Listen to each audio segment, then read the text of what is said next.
Hi guys, good morning. তো আজ happy Makar Sankranti. তোমরা সকলে কেমন আছো? আশা করি সকলেই ভালো আছো, আমিও ভালো আছি।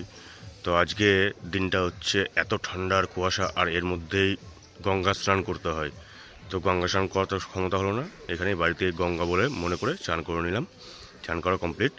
এরপরে একটু কি বলে তিলের কি খেতে হয়, মুখে দিতে হয়, ওটা মুখে দিয়ে একটু বাইরে বেরোবো টিফিন করার জন্য। আর তোমরাও অবশ্যই আজকে সকাল সকাল চান করে তিলের কিছু মুখে দিয়ে তবে ঘর থেকে বেরোও, কারণ আজ মকর সংক্রান্তিটা একটা বিশাল ভালো জিনিস একটা। তো তোমরা সাথে থেকো, তোমাদেরকে পরে দেখাচ্ছি আমি আরও সব ধরনের জিনিস, সাথে থেকো। দেখতেই পাচ্ছ আজ মকর সংক্রান্তির জন্য সকাল সকাল তেল মেখে চান করতে হচ্ছে। আজকে তো নিয়ম হচ্ছে গঙ্গা স্নান করার, গঙ্গা সাগরে গিয়ে, কিন্তু আমাদের অতটা সাহস হলো না যে গঙ্গা সাগরে গিয়ে চান করব, টাইমের অভাব। তাই বাড়িতেই গঙ্গা মনে করে চান করে ফেললাম। আগে তেলটা মাখা হয়ে যাক। তেল মাখাটাই কমপ্লিট হয়ে গেছে।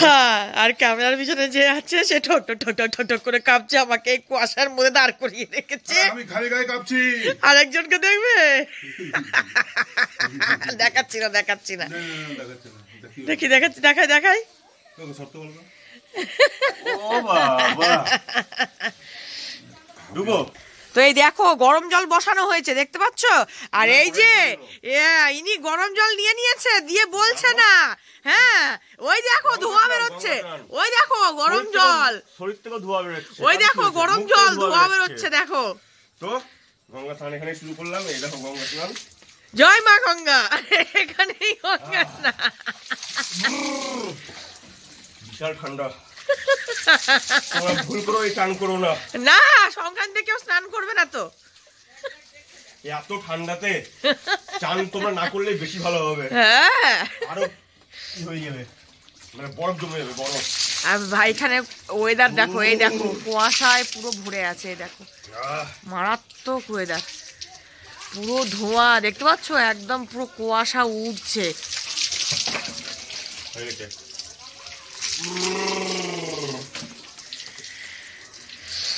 হাই, কাক চান করলো, অর্ধেক ভিজেনি, ওই দেখো পিছন দিকে সব শুকনো,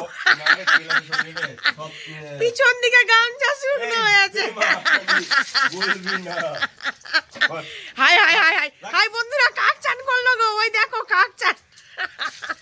কাক চান না, শিয়াল চান, চানটা করলেই বুঝতে পারবে, বুঝতে পারবে। দেখো বাবা নতুন আবার ফুলের বাগান লাগিয়েছে, গাছগুলো এখনো অনেক ছোট। হ্যাঁ, গাছগুলো এখনো কমপ্লিট হয়নি, কেবলই লাগিয়েছে, 10 দিন হয়েছে। আমি যেগুলো আগে বড় বড় গাছগুলো লাগিয়েছিলাম সেগুলো অলরেডি নষ্ট হয়ে গেছে। গোলাপ কিছু আছে, দেখো গাছগুলো বাবা লাগিয়েছে, চন্দ্রমল্লিকা, ডালিয়া, গ্যাদা, আরও কী সব গাছ লাগিয়েছে, জানি না আমি অত নাম। এই যেগুলো সব ডালিয়ার গাছ। আরও কিছু ফুলের চারা এনে লাগাতে হবে। প্রতি বছরই এই চাষটা করে বাবা। তোমরা সাথে থেকো, আরও কিছু ভালো জিনিস দেখাচ্ছি তোমাদেরকে। দেখো সকাল সকাল তিলের নাড়ু দিচ্ছে। তোমাদেরকে বললাম যে আজকের দিনে তিলের নাড়ু খেয়ে কিংবা তিলের যে কিছু জিনিস খেয়ে বাইরে বেরাবে, তখন মা নিজে হাতে তৈরি করে তিলের নাড়ু দিয়েছেন।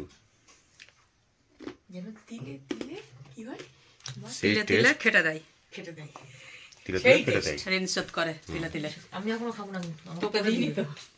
এই যে রাজীব, হাত পাতো। তোমাকে খেতে দিতে হবে, কিন্তু দিয়ে কি করতে হয়? তিলে তিলে, হ্যাঁ শুনো না, কি বললো মা, শুনলে? তিলে তিলে, হ্যাঁ তিলে কেটে দিবে। কি বললো? তিলে তিলে কি করতে হয়? কেটে খাওয়াতে হবে মাকে। বউয়ের কি করতে? বউয়ের সেবা করতে হয়।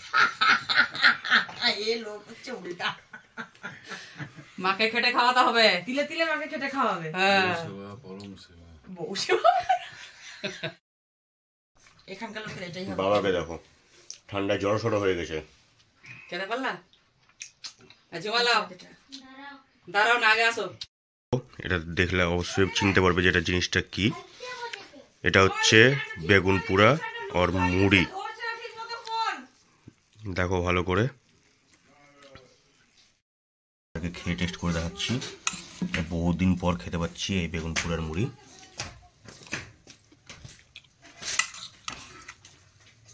লাজবাব। যতই হোক বাড়ির খাবার আর বাইরের খাবার অনেক পার্থক্য। বহুত দিন পর খেলাম, মন ভরে গেল খেয়ে। তোমার সাথে থেকো। খাওয়া দাওয়া কমপ্লিট, সব কিছু কমপ্লিট। প্রচণ্ড ঠান্ডা করছে, তো একটু বাজারের দিকে যাব এখন। আর যে ঠান্ডা করছে, ঘর থেকে বেরোতে ইচ্ছা হচ্ছে না, কিন্তু কী করবো, বাজারঘাট তো করতেই হবে, বুঝতেই পারছো। তো তোমরা আমাকে এইভাবেই সাপোর্ট করতে থেকো, আর আমার ভিডিওগুলোকে ফুল ওয়াচ করো, কেটে কেটে দেখো না। কেটে কেটে দেখলে অনেক কিছু মিস করবে তোমরা। ফুল ওয়াচ করো, আর এইভাবেই যাতে আমি আগে বাড়তে পারি তোমাদের সাপোর্টে, এই কামনায় আমি করি। আর আজকের ব্লগটা আমি এখানেই শেষ করছি। আবার নেক্সট ব্লগে দেখা হচ্ছে। Bye, love you.